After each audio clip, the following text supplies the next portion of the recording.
Uh, the session is very interesting. Blended learning, multimedia content, supportive teaching tools to promote student engagement. So the key word here is student engagement. We have a panel of elite speakers here from the industry as well as from education, and they're going to be talking to us. I will set the ball rolling. We have all very little time, 5 to 7 minutes to speak. So I will request Dr. Vandana to prompt me when it is 5, while I do for others. Okay?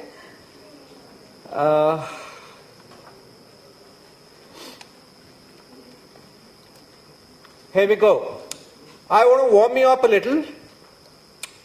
We talked of student engagement. We do it all the time in our classrooms. We expect people to help us to do it all the time.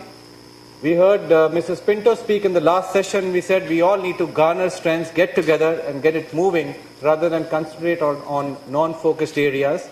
I want to warm you up with a little video of a mathematics class in a US school and see how the trigonometry teacher engages the students.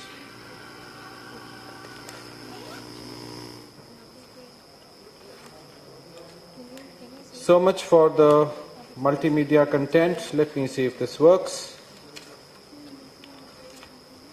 I will just go back and try to run the video from here. Ready? Are you ready? Ready, guys. 1, 2, 3, start. Sine 0, 0. Sine 30, half. Sine 45, 2, 2. Sine 60, 3, 2. Sine 90, 1.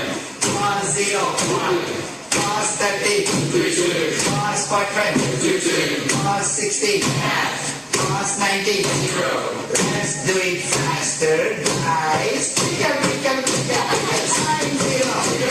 Sine 30, half. Sine 45, 2. Sine 60, 3. Sine 90, Cos 0, 1. Cos 30, 2. Cos 45, 2. Cos 60, half. Cos 90, 0. 1, 2. 9, set the mic, the band, the finger, for it. Let's be 1, 2, 3, start. Christina, thank you very much. Okay, so that was some trigonometry happening here. Let me get back to my slide. All right. Different learners have different requirements. We heard that yesterday and we heard that today morning, and therefore they have different learning styles. All of us have heard of wax learning styles, kinesthetic learners, visual learners, and so on. Obviously, the topic of student engagement involves in going through all these things which you see on the screen, including active learning, multimedia, online learning, problem-based learning, and so on. Developing a learning environment is combining these learning strategies. That is face-to-face learning with digital and multimedia. This is the topic which we are discussing today. We all know the definition of blended learning. The key points here are teaching modes, learning practices, and environment. These can be created with not just the instructor there, but a lot of things which the instructor has as weapons to communicate. Components which we'll be talking about, all of us, are online, mobile, and face-to-face learning to blend into a blended learning. What's the foresight of blended learning? Active learners, accountability of learners as well as teachers, team playing, and transforming a student to a learner. So the pencil points to the real-time assessment of such students. We forget about a very important aspect of learning and teaching, and that is assessment. So if there is a learner who is a kinesthetic learner or a visual learner, how are we going to assess that learner, which is a part of education? So that is where blended learning comes in. So, we all are going to say multimedia becomes a core element of our future classrooms, which includes all these things which you see on the screen.